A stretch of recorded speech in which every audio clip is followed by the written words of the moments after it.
오늘은 두아디라 교회가 받은 칭찬과 책망이 무엇인지를 살펴보는 시간인데, 이 두아디라라고 하는 곳은 산업이 굉장히 발달한 곳이었습니다. 여러분, 고대 도시에 무역이 발달했다, 산업이 발달했다, 거기에 따라서 이 도시들과 교회들의 특징이 드러납니다. 무역이 발달했다 그러면 그곳은 외부 문명이 자주 접할 수 있는 환경에 처해 있었기 때문에 이단과 우상숭배와 또 다른 나라의 좋지 않은 문화가 들어오는 통로가 되어서 교회들도 그런 영향을 받았습니다. 또 산업이 발달했다 그러면 그 도시는 고도의 기술을 나름대로 고대 사회에서는 가지고 있었기 때문에 특별히 교만하고 아니면 잘 살았던 까닭에 그들이 가지고 있었던 신앙적인 면모들이 그렇게 교만하고 또 자기들만 아는 이런 신앙으로 흘러갔다라고 하는 것을 보면 알 수가 있습니다.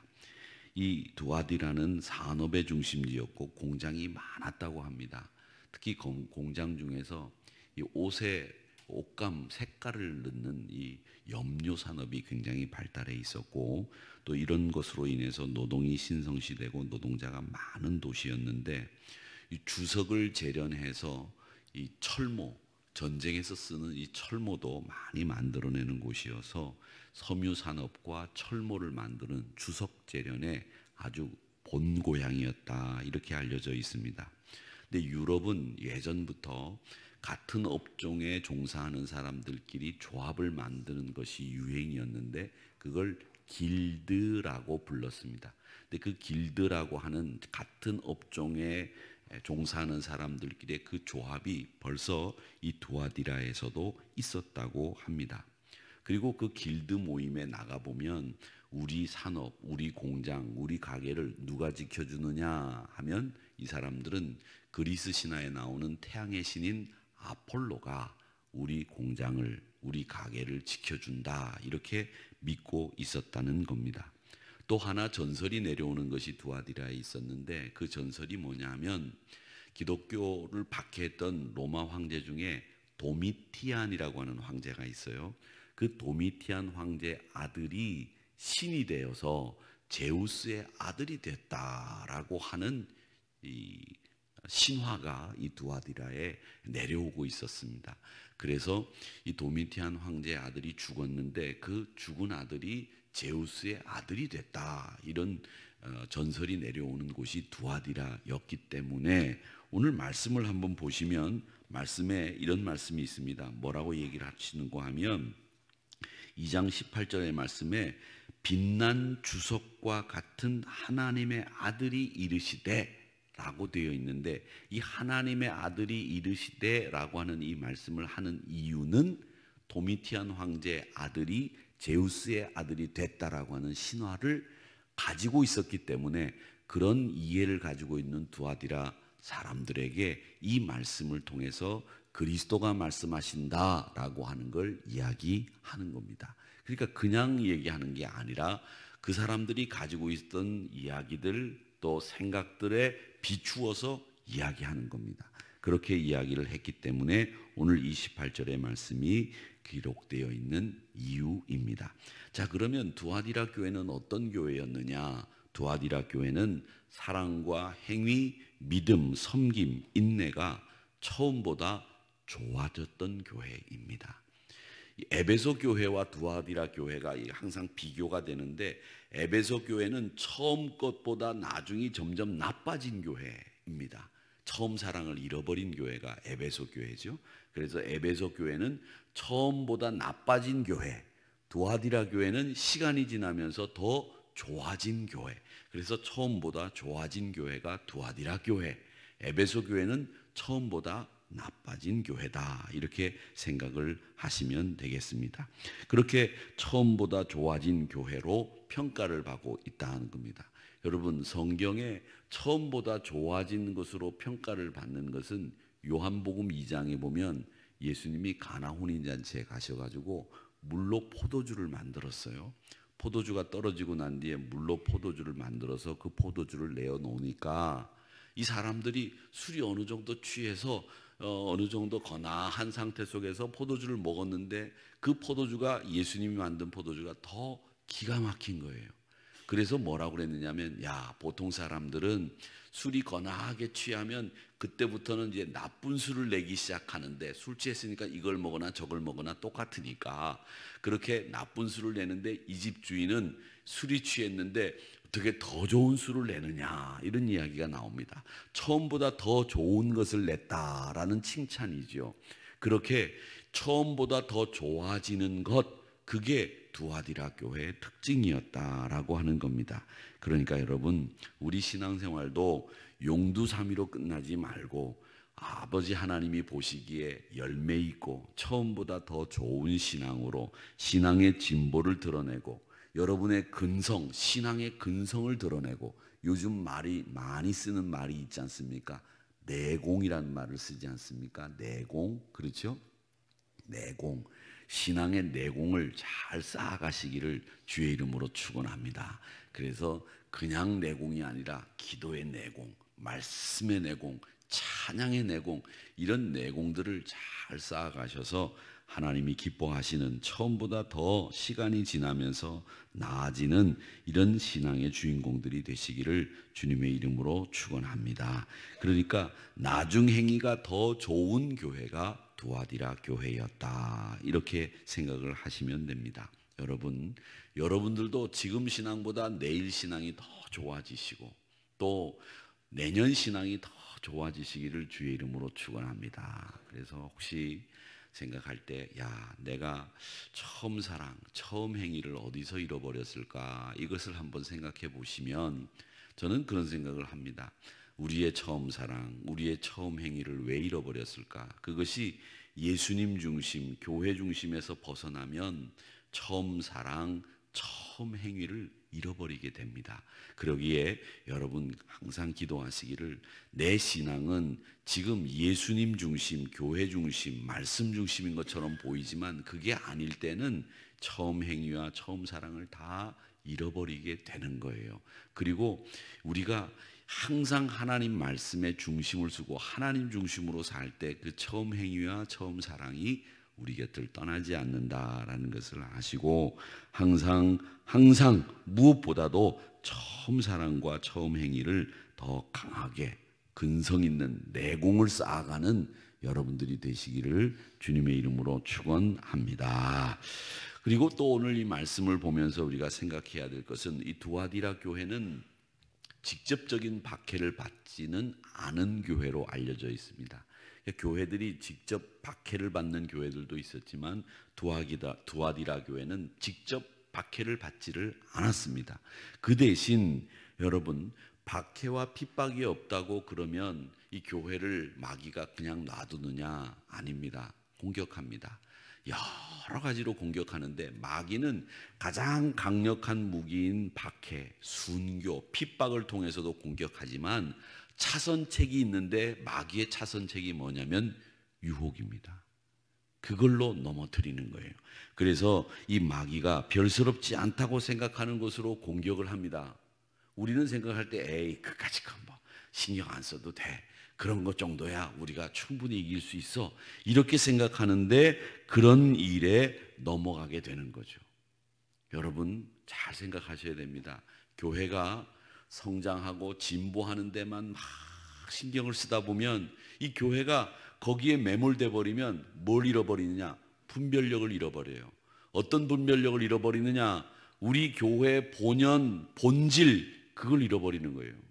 우리가 뭘 해야 되는지 이걸 잃어버린 채로 진보, 성장, 여기에 매몰되는 거죠. 성장이 진짜 뭐냐? 성장은 우리 심령의 성장이에요. 부흥이라고 하는 게 뭐냐면 우리 심령이 다시 리바이벌, 회복되는 게 부흥이거든요. 그런데 그걸 잘못 안 되다가 거기에 매몰돼 가지고 분별력을 잃어버리는 거죠.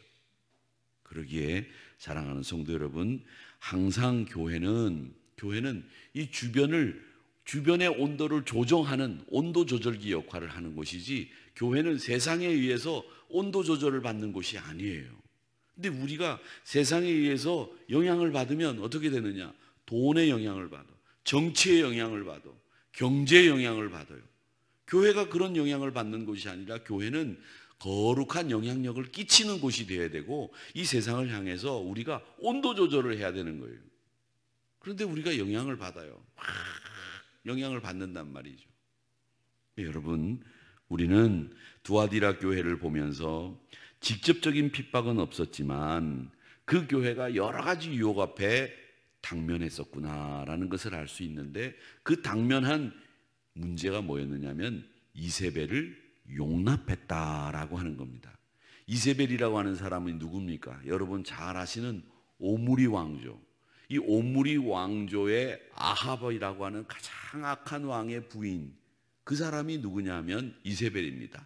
우리나라가 아니라 우리가 배우는 역사책에 보면 페니키아라고 하는 나라가 나옵니다. 페니키아. 세계 역사를 배우면 고대 도시에 페니키아라고 하는 나라가 나오는데, 그 페니키아라고 하는 나라의 공주가 이세벨이에요. 이 페니키아라고 하는 나라의 공주인 이세벨이 아합에게 시집을 왔어요. 또 아합과 이 이세벨 사이에 난 딸은 저 남쪽 유다 나라의 여로함이라고 하는 왕에게 시집을 보내요. 그래가지고 이 이세벨이 가지고 온 페니키아의 잘못된 우상숭배, 이런 것들이 온 이스라엘에 다 퍼지게 만든 주범이 누구냐 하면 이세벨이라. 이세벨.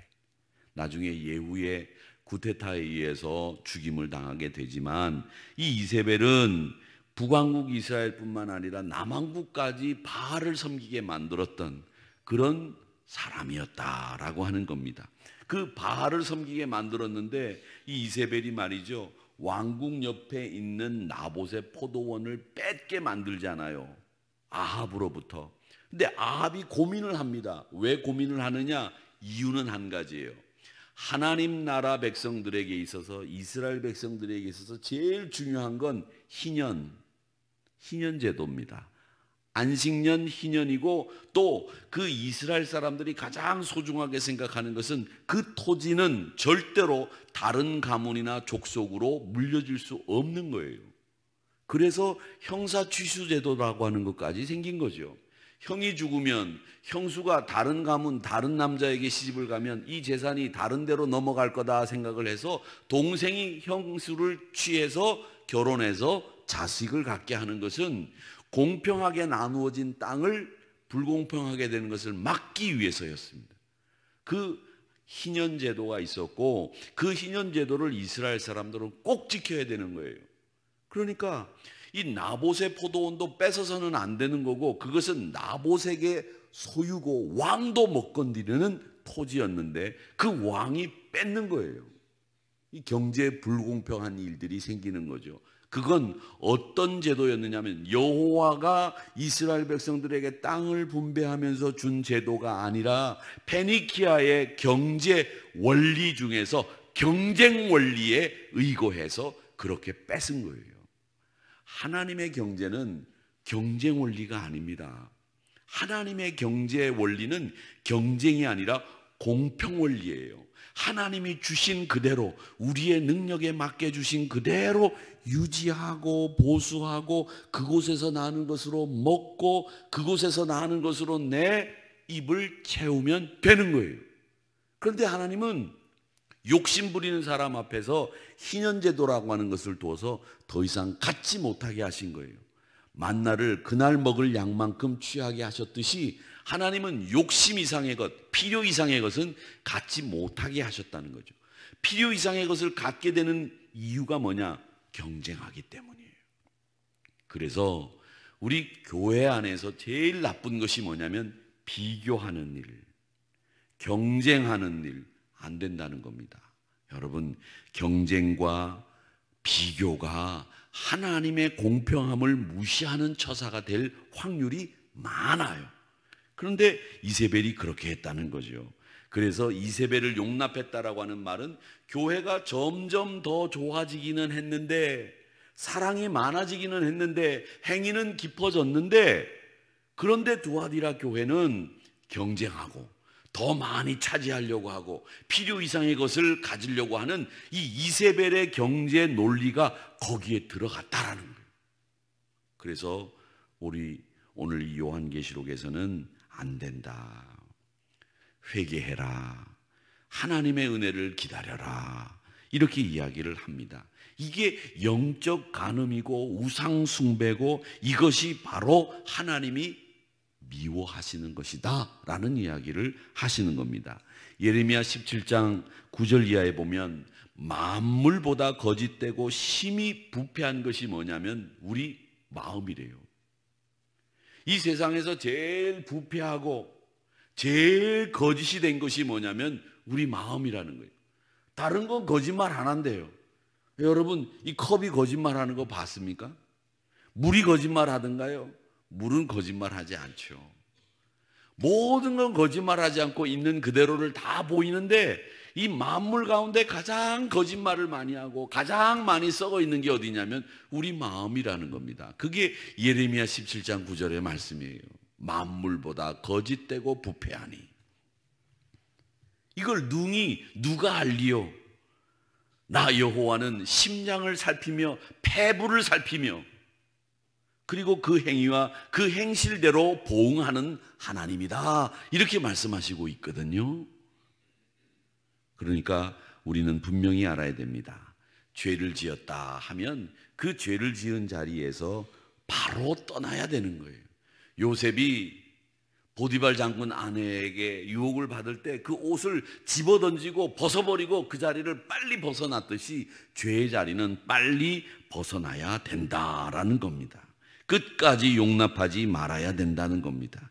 그래서 오늘 이 말씀에 보면 뭐라고 얘기하느냐면 24절 25절에 두아디라에 남아있어 이 교훈을 받지 아니하고 소위 사탄의 깊은 것을 알지 못하는 너희에게 말하노니 너희들에게는 다른 짐을 지울 게 없다. 이 말은 책망할 것이 없다라는 말씀입니다. 너희들이 끝까지 남은 자로서 이세벨의 교훈을 받지 않았구나. 참 잘하였도다. 너희들은 더 이상 책망받을 것이 없다라고 이야기를 합니다. 사랑하는 성도 여러분, 그러니까 우리 믿음의 사람들은 항상 남은 자들이 되셔야 됩니다. 거기에 동참하는 사람이 아니라 남은 자로서 내가 내 믿음을 지키고 내 신앙을 지키고 내 신앙의 원리대로 살아가는 남은 자들, 그 남은 자가 여러분들이 되시기를 주의 이름으로 축원합니다. 이 남은 자들이 되셔야 되는 거예요. 그래서 대적이 없던 그리고 대적이 있건 항상 남은 자로서 서겠습니다. 이렇게 생각하시면서 이 두아디라 교회 안에서 이세벨의 교훈과 행위를 따르지 아니한 신실한 사람들 같은 신앙으로 손실이 있고 위협이 있고 또 우리가 다른 사람으로부터 신앙이 없는 사람들로부터 비난을 받아도 그 신앙 안에서 내가 살았던 남은 자로서의 신앙을 지켜나간다고 한다면 여러분 여전히 여러분은 남은 자로서 신앙의 정체성을 가진 사람으로서 확고하게 선다는 것을 아시고 오늘도 남은 자로서 두아디라 교회를 지켜낸 믿음의 성도답게 우리 한우리 교회를 지켜내고 남은 자로서 우뚝 서셔서 이세벨의 유혹과 교훈 앞에서 내 믿음을 지키는 남은 자가 되겠습니다 라고 하는 그 교훈을 여러분 오늘 저와 우리 모두가 받게 되기를 바라면서 확고한 사명의식과 우리 신앙의 정체성을 분명히 갖는 우리 모두가 되기를 주님의 이름으로 축원합니다. 기도하겠습니다.